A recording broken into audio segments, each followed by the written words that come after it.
क्या है? न्यूटन महाराज, Newton. Newton है न्यूटन फादर। सबके फादर अलग अलग हैं। केमिस्ट्री के हैं लेवासिए, बायोलॉजी के हैं अरस्तु, एरिस्टोटल।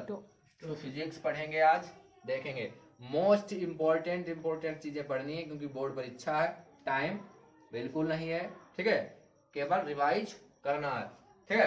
तो सीधे बिल्कुल डायरेक्ट आ जाते हैं कहाँ? प्रकाश का परावर्तन, प्रकाश का परावर्तन, ठीक है।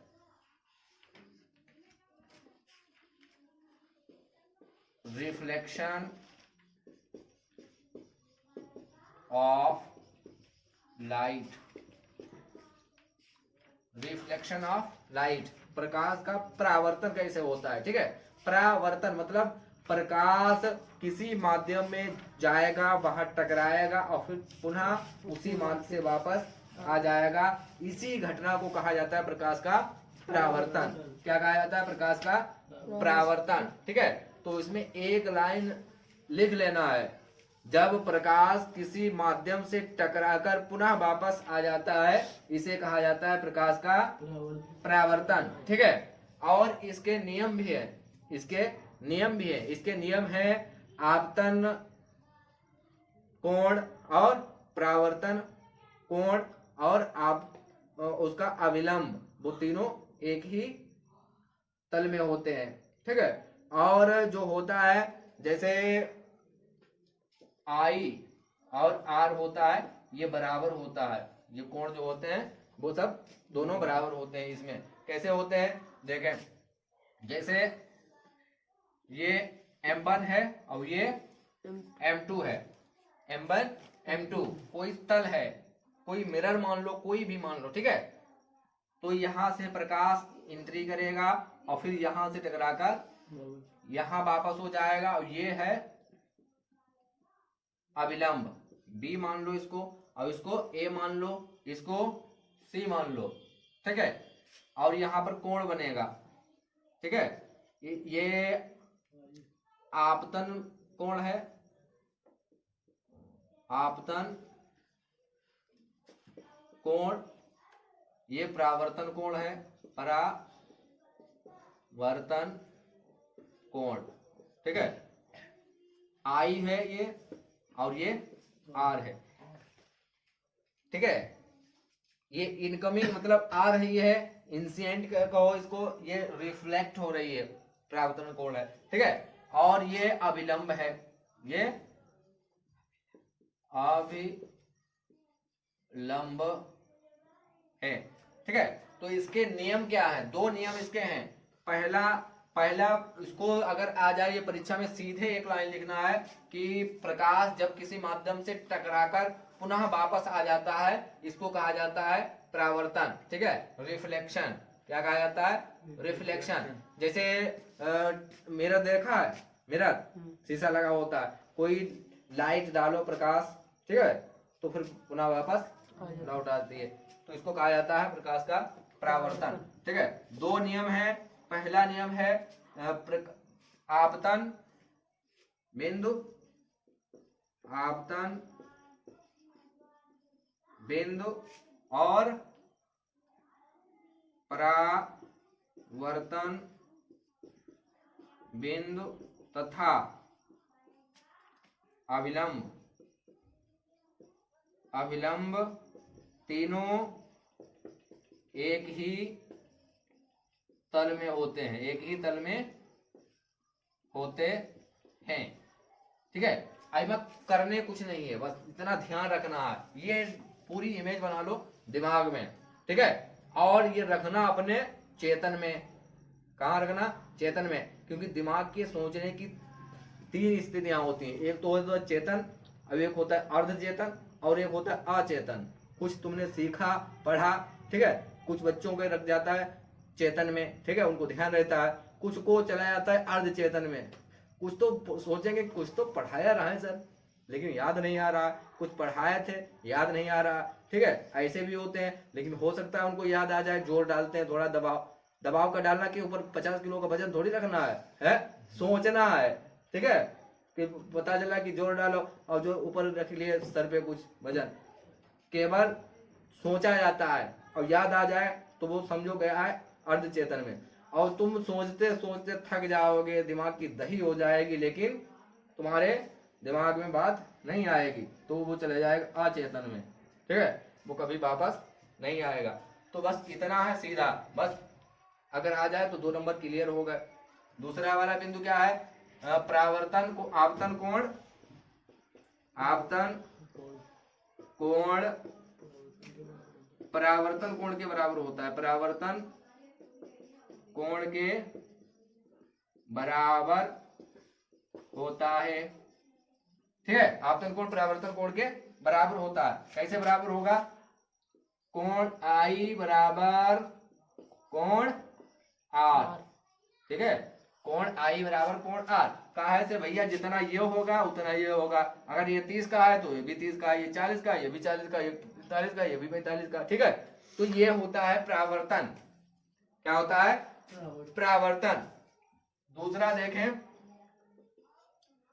दूसरा होता है प्रकाश का, प्रकाश का अपवर्तन, अपवर्तन, रिफ्रैक्शन ऑफ, रिफ्रैक्शन,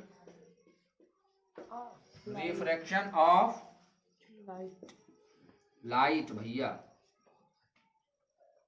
ठीक है, प्रकाश होता क्या है? प्रकाश एक ऊर्जा है जो हमारे दृष्टि ज्ञान को जागृत करती है, ताकि हमको पता चलता है कहाँ है।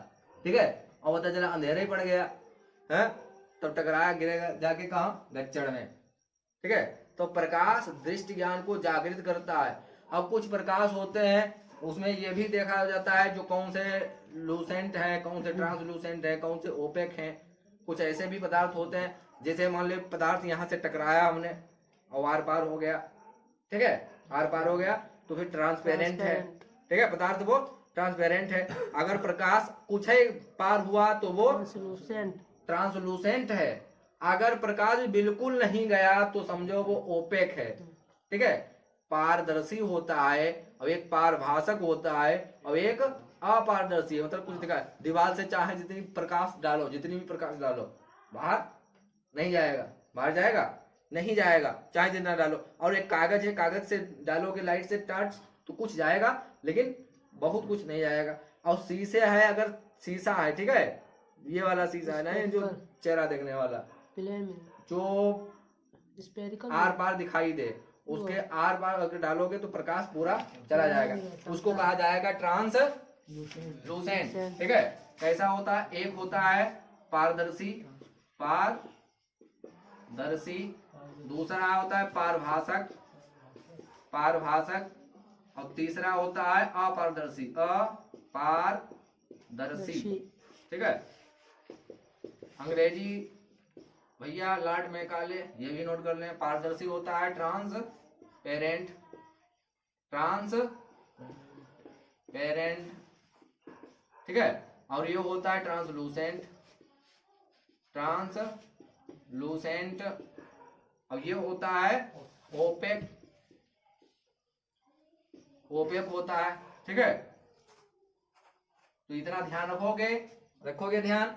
ठीक है, और ये ऑब्जेक्टिव डालेंगे, ये समझ लो तुम्हारा लिए ये जड़ी बूटी है, समझो। ठीक है, इस समय जड़ी बूटी समझो, जड़ी बूटी। हाँ, जैसे हनुमान लाए थे जड़ी बूटी लक्ष्मण के लिए। ठीक है, पहाड़ उठा के ले आए पूरा, उन्हें मिली ना, खोजे और पूरा पहाड़ उठा लिए, चले आए। तो इस समय ये समझो है, ये पूरी जड़ी बूटी पहाड़ समझो इसे, लेकिन उसमें जड़ी बूटी छुपी है और तुम्हें देखना है कहाँ पर है जड़ी बूटी। ठीक है, अब तुम महीने 2 महीने में कहीं तीर नहीं मार दोगे। हाँ, बहुत मेहनत जो बच्चे करते हैं, बोला के आते हैं 90-95%। ठीक है, और तुम्हारे जो हाथ लगे पकड़ लो। भगे भूत की लंगोटी का भी है, समझे? भगे भूत की लंगोटी का भी, जो मिले ले लो। ठीक है, ज्ञान चाहे जहां से मिले प्राप्त कर लो, फ्री में मिले, पैसों से मिले। ठीक है, गेहूं देकर मिले, धान देकर मिले, आटा देकर, चावल देकर, जैसे ज्ञान चाहे जहां से मिले प्राप्त कर लो। ठीक है, और चाहे जिसके थ्रू मिले, कोई दिक्कत नहीं। क्योंकि ज्ञान सर्वोपरि है। ठीक है, तो ये भी आता है कि कौन सा प्रकाश दे रहा है और कौन सा प्रकाश दे रहा है। ये होती है प्रादीप्त वस्तुएं और अप्रादीप्त वस्तुएं। ठीक है, जो प्रादीप्त होंगी खुद प्रकाश देंगी, जैसे सूर्य है प्रादीप्त है, हमको प्रकाश दे रहा है। ये लाइट लगी है, क्या नाम बोलते हैं इसको, लाइट को एलईडी लाइट, ये भी प्रकाश दे रही है। ये कौन सी है, दीप्त है। ठीक है, दीप्त है ये, या प्रदीप्त को हो या दीप्त को, ठीक है, एक ही चीज है। और अदीप्त वो होती है जो प्रकाश नहीं देती है लेकिन प्रकाश पड़ने पर हमको दिखाई पड़ती है। जैसे ये चेयर है, इस पर प्रकाश पड़ेगा तब दिखाई देगी। अगर चेयर को अगर अंधेरा है, अगर प्रकाश नहीं पड़ा तो लोग गए, नाली में गिरे, कहीं यहाँ गिरे, गिर जाते हैं। जब वो वहां टाच होती है, प्रकाश पड़ता है तो वो चीजें हमें दिखाई पड़ती हैं। तो ऐसी वस्तुएं होती हैं, वो कौन सी होती हैं, अदीप्त वस्तुएं होती हैं। चंद्रमा है, अदीप्त है। चंद्रमा देखा है, चंद्रमा है वो अदीप्त है। दीप्त और दूसरी होती है अदीप्त। ठीक है, ये वस्तुएं हैं, वस्तु वस्तु। ठीक है, दीप्त कौन सी होगी, सूर्य होगा, बल्ब वगैरह है, कैंडल है, बहुत दुनियादारी है, आगे जला लो वो भी हो जाएगी। ठीक है, अदीप्त वस्तुएं कौन सी होंगी, चंद्रमा है, चंद्रमा है। ठीक है, कुर्सी है, जितने भी पदार्थ हैं बाकी ये सब कैसे हैं, अदीप्त हैं। ये प्रकाश देते नहीं हैं लेकिन प्रकाश पड़ने पर हमको दिखाई पड़ते हैं, इतना मालूम है सभी को।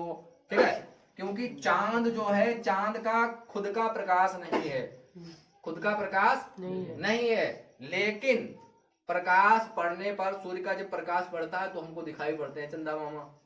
देखें, हाँ, कभी छोटे हो जाते हैं, कभी बड़े हो जाते हैं, और कभी बिल्कुल विलुप्त हो जाते हैं। ठीक है, उसका वीडियो बड़ा है, कैसे चक्कर लगाता है। ठीक है, काय के चक्कर लगाता है, पृथ्वी के चक्कर लगाता है, और पृथ्वी सूर्य के चक्कर लगाती है। ठीक है, लगाती है, हाँ, तो यही चक्कर है। जैसे पोता अपने बाप के चक्कर लगाता है, बेटा अपने बाप के चक्कर लगाता है। ठीक है, तो ऐसे धीरे धीरे चलता रहता है सिस्टम। ये पूरा ब्रह्मांड है। बिग बैंग थ्योरी पढ़ोगे तो जान जाओगे कि ऐसा निर्माण कैसे हुआ है, इसका निर्माण। ठीक है, ये सब फिजिक्स में है, और फिजिक्स में दिमाग बहुत खपाना पड़ता है, मैथ है इसमें बहुत दिमाग खपाना पड़ता है। ठीक है, हाँ, रामानुजाचार्य है ये कहाँ के, गुजरात के, और कम अवस्था में ही बहुत कुछ करके चले गए हैं, इन्होंने दिमाग खपाया अपना।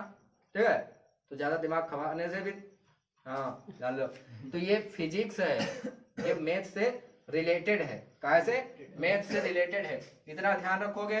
और उसके बाद में अब आएगा प्रकाश का अपवर्तन। परावर्तन सीधे टकराएगा और वापस आ जाएगा। परावर्तन अपने मार्ग से विचलित होगा, अपने मार्ग से विचलित होगा, भटकेगा। ठीक है, भटकेगा। कुछ लोग होते हैं कि बुराई की तरफ जाते हैं, करते नहीं है बुराई, लेकिन पुनः वापस अपने रास्ते आ जाते हैं। लेकिन कुछ लोग होते हैं कि अपने मार्ग से विचलित हो जाते हैं, भटक जाते हैं। तो इसी घटना को कहा जाता है प्रकाश का अपवर्तन। ठीक है, इसमें क्या लिखोगे, इसमें लिखोगे जब प्रकाश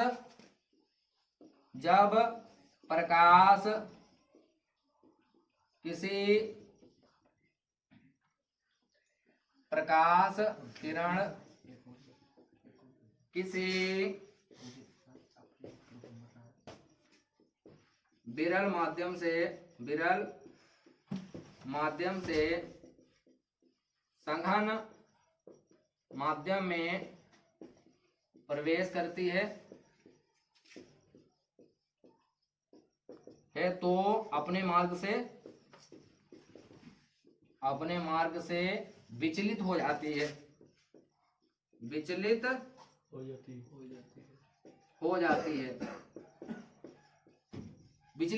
है, मुड़ जाती है। एक शब्द के कई पर्यायवाची होते हैं, पर्यायवाची पढ़े हैं तो ये कंफ्यूज मत होना। ठीक है, विचलित होना, मुड़ जाना, भटक जाना एक ही चीज है। ठीक है, चीज है कि ये पर्यायवाची रूप है, भटक जाना। ठीक है, कहते हैं नहीं भाषा, ये भटकना भटकना भटकना, भटक गए के ना, आत्मा भटक जाती है जैसे, ठीक है। और फिर आत्मा भटकती है और तो फिर दूसरों को भटकाती है, ठीक है। हाँ, ये खाली ऐसे ही है डराने के लिए। आत्मा कुछ भैया है नहीं। जो आत्मा होती है वो सब सीधे चले ही जाती है। जिसकी आत्मा जो लेने आएगा वो इतना कमजोर होगा कि हाथ से छूट जाएगी, है। ये का सेब थोड़ा लिए जा रहा है कि झटका लग गया वो छूट गई, है। सेब थोड़ी लिए जा रहा, और झटका लगा सेब गिर गया नीचे। भाई आत्मा को ले जाएगा पकड़ के खींच के, छूटने का कोई हिसाब ही नहीं, ठीक है। तो ये आत्मा नहीं होती है, ठीक है। ये सब भ्रम है। और डरोगे तो फिर कुछ नहीं कर पाओगे। जो डर गया वो अपने घर गया। हाँ, और डर के आगे ही जीत है। हाँ, कोका कोला पिया, वो कौन सी है? माउंटेन ड्यू है। हाँ, डर के आगे जीत है। हाँ, उसने तो 2 करोड़ रख लिए अपने जेब में, और तुम्हें बता दिया डर के आगे जीत है, और चले गए जंगल में, है। उसने तो बता दिया 2 करोड़ अपने ले लिए, और तुम्हें बता दिया कि डर के आगे जीत है, और तुम तो भटक गए बस। हाँ, डर के आगे जीत है, और निडर होके चले गए जंगल में, और वहां शेर देखा घूंगा, और तुम्हारी हवा खराब हो जाएगी। तो फिर ऐसे काम नहीं करना है। हाँ, तो डर के आगे जीत है, मतलब कुछ अपने दिमाग का भी यूज करना है। हाँ, जो कह देगा कि अरे भैया, कुछ लोग ऐसे विश्वास मान जाते हैं। कोई कह दे कि भैया कौवा तुम्हारे कान ले गया, अब कौवा देख रहे हैं इतनी दूर है, अब कान अपने यहाँ पड़ोस में है, नहीं देख रहे कान है कि नहीं है। अब किसी ने कह दिया कि भैया कौवा तुम्हारे कान ले गए, अब कौवा को देख रहे कहाँ गया काला कौवा, अब ये तुम्हारे पड़ोस में कान लगे हैं, इनको देख लो ले गया कि नहीं ले गया, क्लियर हो जाएगा। तो इसको कहा जाता है रिफ्रैक्शन, ठीक है, प्रकाश का अपवर्तन। क्या कहा जाता है? प्रकाश का अपवर्तन। इसमें भी 2 नियम हैं, इसमें भी 2 नियम हैं, ठीक है। इसमें कैसे होता है ये देखें, यहाँ पे बना दें, यहाँ पे बना देते हैं। इसमें देखो जल भरा है, पानी का टैंक है, यहाँ से प्रकाश टकराएगा, ठीक है। और कहाँ जाएगा? यहाँ जाना चाहिए, लेकिन वहां नहीं जाएगा। जहां जाना चाहिए सीधे नहीं जाएगा, और यहाँ इतना मुड़ेगा, ठीक है, इतना मुड़ेगा। ये विचलित हो रहा है। वैसे लाइन तो सीधी बनी, यहाँ जाना चाहिए उसको, ठीक है। लेकिन जब जल में किसी संघन माध्यम में, विरल माध्यम से संघन माध्यम, जैसे वातावरण से प्रवेश करेगा, जैसे पानी में, ठीक है, या फिर कांच में, जैसे ही या कांच में प्रवेश करेगा, जो प्रिज्म होता है, देखा प्रिज्म, हाँ, उसमें एंट्री करेगा जैसे, तो अपने मार्ग से विचलित हो जाएगा, भटक जाएगा, ठीक है। इसी घटना को कहा जाता है प्रकाश का अपवर्तन, ठीक है। कंफ्यूज नहीं होना है प्रवर्तन में और अपवर्तन में, ठीक है। वो अलग है और ये अलग है, देखो। हाँ, शुतुरमुर्ग का अंडा और होता है, और मुर्गी का अंडा और होता है, छिपकली का अंडा और होता है तो अंडे सब, लेकिन अंतर है इसमें, ठीक है। और मुर्गी का अंडा तो 2 ही लोग ऑमलेट खाओगे, और शुतुरमुर्ग का अंडा इतना बड़ा होता है पूरा खानदान ऑमलेट खाए, और छिपकली का अंडा इतना छोटा होता है वो ऑमलेट ही नहीं बनेगा, ठीक है। सर्प का अंडा इतना छोटा होता है कुछ बनेगा ही नहीं, और खा भी मत लेना, जहर होता है उसमें जहर कहाँ से होगा? जहर होता है, 20 ग्रंथियां होती हैं उसमें होता है जहर, ठीक है। अगर जहर होता तो फिर वो अंडे खा लेता है सर्प, वो खुद मर जाए, हैं? अंडे खा लेता है, हाँ। इसीलिए उनकी संख्या कम हो जाती है, इतने बाद एक आध भटक जाते हैं उधर उधर, वो तो बच जाते हैं, वरना सर्प जितने हैं वो अपने ही बच्चों को खा जाता है, बड़े हो। हाँ, कोबरा सांप होता है, वो अंडे जब देता है तो अपना घोंसला बना लेता है, किंग कोबरा। होते हैं मैं कोबरा हूँ, काहे के कोबरा है? तो ये देखें, ये है ए और ये है बी, और यहाँ पर ओ मान लो, ठीक है। और ये कोड यहाँ पे बनेगा, ये कोड यहाँ पे बनेगा। ये है आई और ये है आर, ठीक है। Code I, code R. ये इंसिडेंट है और ये रिफ्रैक्शन है। कौन सा है? रिफ्रैक्शन। लिखना पड़ेगा, नहीं लिखना पड़ेगा। ये रिफ्रैक्शन है और ये इंसिडेंट है। ठीक, ये पूरी स्थिति बनेगी, ये माल से जरा सा विचलित हो जाएगा। अब देखें इसके नियम दो हैं। अब इसमें दिया है कि आपतन बिंदु और अपवर्तन तथा अविलंब,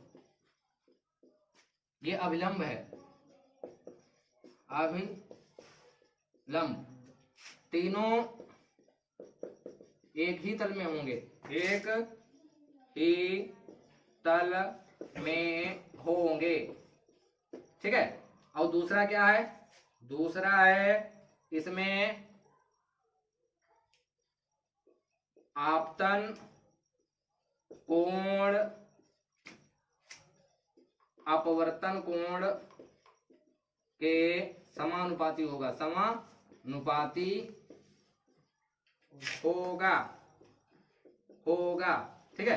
समानुपाती कैसे होगा, जैसे कोण आई समानुपाती कोण आर। ठीक है। अब ये जाएगा आई बराबर हो जाएगा आर। ठीक है। और ये होगा कांस्टेंट। ठीक है, क्या होगा, कांस्टेंट। ठीक है, कांस्टेंट एन होगा, small N, constant small N. दिखाई पड़ रहा है? हाँ, तो चाहे ऐसे भी लिखा जाता है इसको, एन बराबर आई अपान आर, एन बराबर आई, ये अपवर्तनांक है, क्या है, अपवर्तनांक, ये है अपवर्तनांक, एन को कहते हैं अपवर्तनांक। ठीक है, आई अपान आर होगा। ठीक है, ये इंसिडेंट है और ये रिफ्रैक्शन है। इसी को स्नेल लॉ कहते हैं। क्या कहते हैं, स्नेल लॉ। ठीक है, स्नेल का नियम, स्नेल का नियम। ठीक है, पूछा जाता है स्नेल का नियम बताओ, स्नेल का नियम बताओ, स्नेल का नियम, कंफ्यूज करने के लिए। अरे सीधे ना पूछो अपवर्तन क्या है, लेकिन परीक्षा होती इसीलिए है, कंफ्यूज करने के लिए। ठीक है, तो कंफ्यूज नहीं होना है। जो अपवर्तन का लॉ है वही स्नेल लॉ है, इसी को कहा जाता है स्नेल लॉ। स्नेल लॉ हर साल आता है। हाँ, पढ़ा होगा स्नेल लॉ। ठीक है, तो ये है